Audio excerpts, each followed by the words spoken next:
Uhali gani mpenzi mtazamaji wa Afya Update, nami ni Dr. Chilo. Leo nimekuja tuje kuzungumzia mzunguko wa hedhi wa siku 24.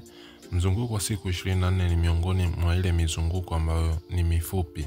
Tukianza na 21, 22, 23, 24. Hii ni miongoni mwa ile mizunguko mifupi.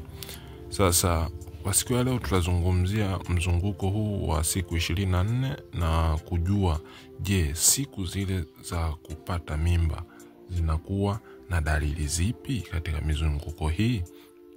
Kuna mwingine hata kuhesabu tu mzunguko wa hedhi hajui, na hajui hizo siku za kupata mimba zinakuwa na dalili zipi, mwili unaonyesha dalili zipi. Sasa kabla hatujasonga mbele, njia simple kwanza ya kuweza kujua una mzunguko wa siku ngapi ni ile utajumlisha idadi. Let's say mwezi wa kwanza uliona kwa siku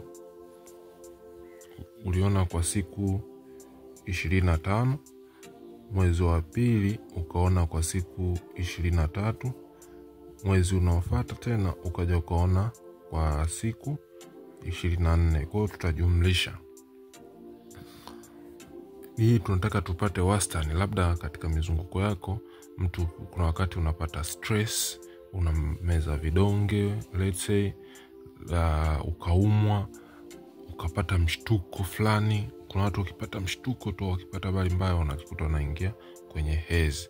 Sasa zikiwa zina change tarehe, unaweza ukajikuta kwamba unaona kama ujui kuhesabu na kujua mzunguko wako una siku ngapi kwa mwezi.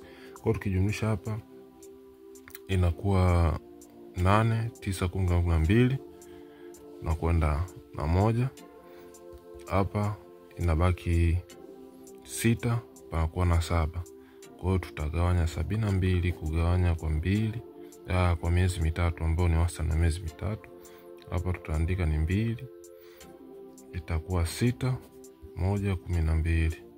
Hapa itaingia mara 4 mara 3, ambao ni 12. Kwa hiyo tumepata mzunguko wetu ni wa siku 24, ndo wastani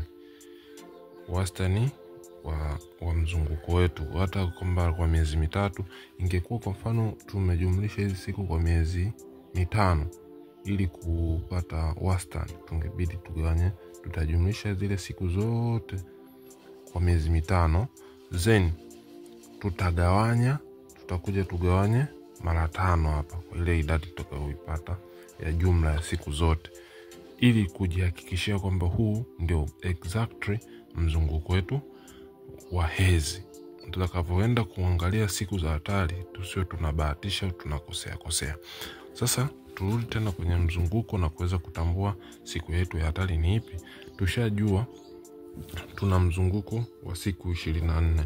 Hii 24 tunapaswa sasa kutoa na 14 ili kujua siku yai linatoka kwenye oval na kuingia kwenye mirija ya uzazi, ili likakutana na mbegu za kiume na kutungisha mimba. Kwa hiyo tutatoa hapa 4 kutoa 4 inakuwa 0. Hapa panakuwa 10. Ina maana tukija kwenye mchoro wetu huu, watu wengi wamekalili tu kwamba yai linakuja kutoka siku ya 14. Hapana. Kwenye mzunguko wa siku 24, kwa kupiga hesabu, yai linatoka siku ya 10. Hii ndo siku ambayo ukishiriki tu tendo la ndoa una asilimia kubwa zaidi kupata mtoto, kwa sababu yai ndo linatoka kwenye via vya uzazi na ukakutana na mwanaume na mbegu zikaingia kwenye via vya uzazi, basi kuna asilimia kubwa ya kushika mtoto na ukafanikiwa kwenye ile ndoto yako.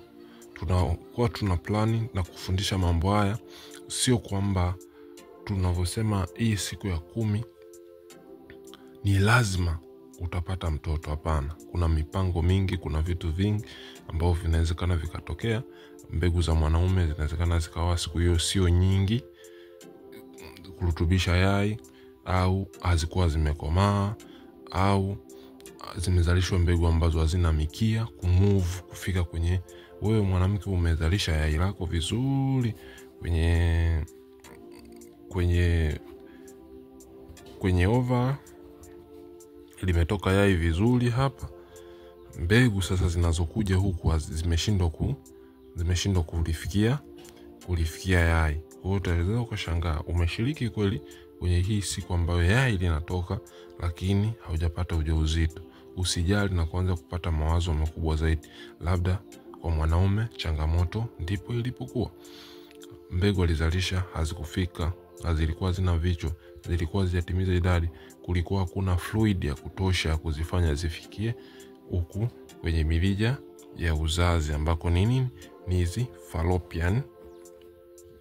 fallopian tubes. Kwa hizi mbegu za kiume zitakazokuwa zinaingia huku kwenye vagina zisipokuwa na kiwango kizuri, mwanamke utazalisha yai vizuri, utaweza ukahisi kwamba wewe ndio una shida, kumbe shida iko kwa mwanaume. Okay, sasa turudi kwenye pointi ya mzunguko wa hedhi. Hapa tuna kwenye mzunguko wa siku 24, yai linatoka siku ya 10, ovulation au yai kutoka. Na maana yai likitoka, na maana zikikutana mbegu za kiume kwenye mirija ya uzazi, basi mtoto anatungishwa. Sasa kama yai linatoka siku ya 10, na sisi nachokuelekeza hapa ni njia za kupata mtoto au kupata mimba. Sielekezi namna ya kujizuia kutopata mimba kwa kutumia kalenda. Utatakiwa ushiriki tendo la ndoa kwenye mzunguko wa siku 24 kuanzia siku ya 8 baada ya kuanza hedhi, siku ya 8 mpaka siku ya 12.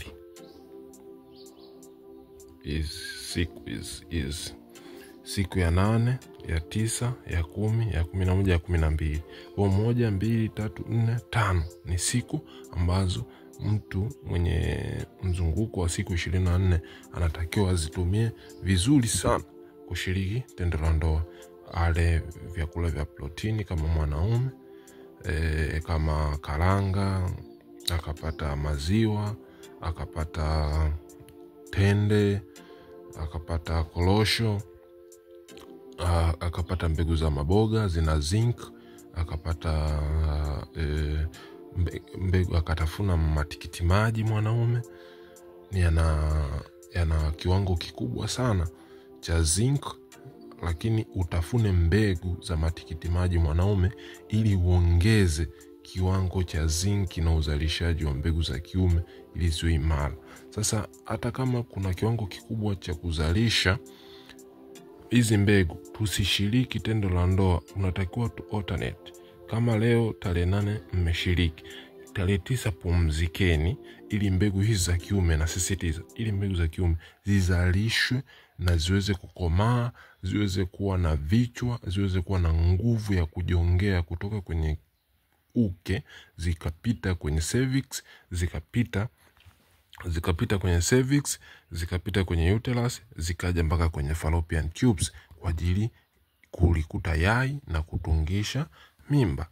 Ila kama mtashiriki kila siku, mwanaume anamwaga mbegu leo tarehe siku ya 8, anamwaga mbegu siku ya 9, anamwaga siku ya 10, anakuta siku ya 10 anavitoa vimbegu vidogo ambavyo havina rutuba kwenda kulikuta yai na kuweza kutungisha mimba. Kwa hiyo kesi mtakuwa kila siku mnazungumza kwamba mbona tunashiriki tendo la ndoa kwenye siku za hatari, lakini hatushiriki mwanamke apate mimba. Kwa hiyo tulizingatie hili la kushiriki tendo la ndoa kwa tekniki kwa ajili ya kutafuta mtoto. Mkishamaliza hapa, ndo mtaanza sasa, kama mtakuwa na plani zenu za kushiriki tendo la ndoa kila siku huku shirikini huku kila siku mnakutana, kila siku mnapeana, hiyo haina shida, endeleeni kupeana.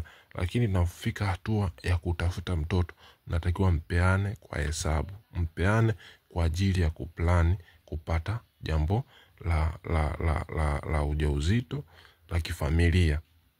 Mwe tulivu, mfanye tendo la ndoa wote mkiwa mmeandaana, sio kukulupushana. Yani nataka leo kwa sababu imekaribia, lazima utengeneze mazingira ya mwanamke anayekuwa katika mudi ya kushiriki tendo la ndoa pasipokuwa na mashaka au wasiwasi. Na msishiriki tendo la ndoa kwenye kipindi hichi kwamba nashiriki leo tendo la ndoa kama ni sheria. Lazima ushiriki leo tarehe 8 au siku ya 8. Mtawezekana mkaacha siku ya 8 mkashiriki, mkaacha siku ya 8 ya 9 mkashiriki siku ya 10. Mkishiriki kwamba tunashiriki leo ili tupate mimba, inakuwa ni changamoto kubwa sana. Unaweza kushangaa kwa nini mabinti wa sekondari au wanafunzi tuseme na house girls wakishiriki tu siku moja na mimba imeingia hapo, kwa sababu wanashiriki sio kwa concentration, means wanataka kupata mimba, wanashiriki like starehe. Sasa ukishiriki kama starehe, hormones zinakuwa ziko vizuri kwenye mwili kureact kwenye tendo, mwili utatoa fluid za kutosha, utatoa uteute wa kutosha kusafirisha zile mbegu, inakuwa rahisi kupata mimba. Lakini ukishiriki tendo la ndoa kwamba nashiriki tendo la ndoa ili nipate mimba, ndipo utakuta mwili una react, unapata hofu, na mwisho wa siku unashiriki tendo la ndoa lakini upati matokeo.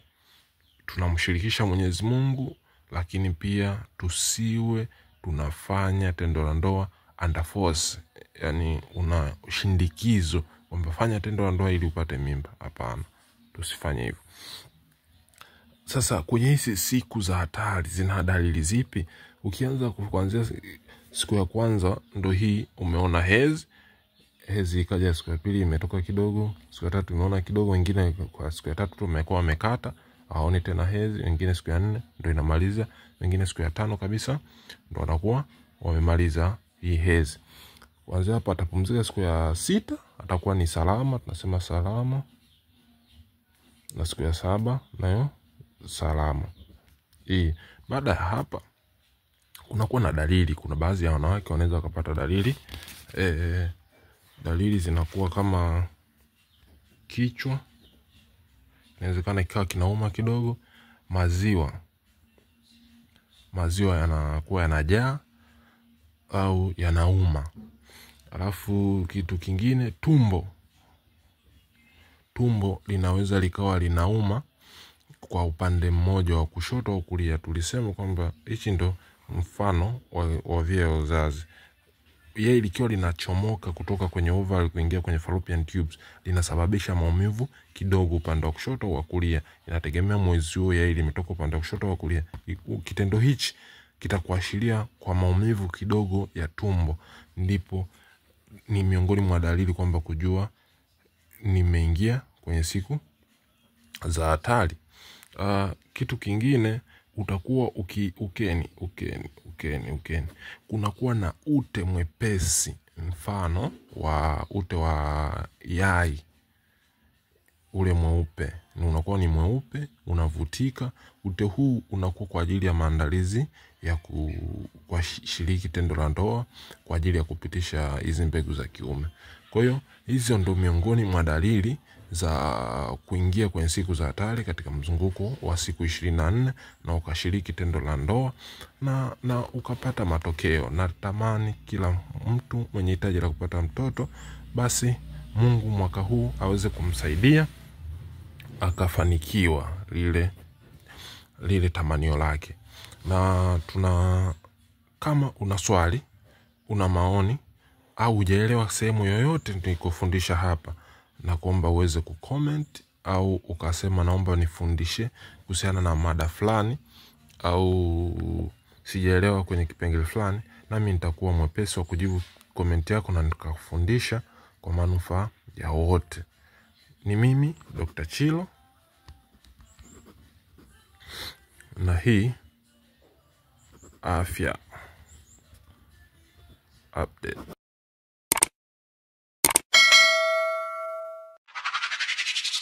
Afya Update.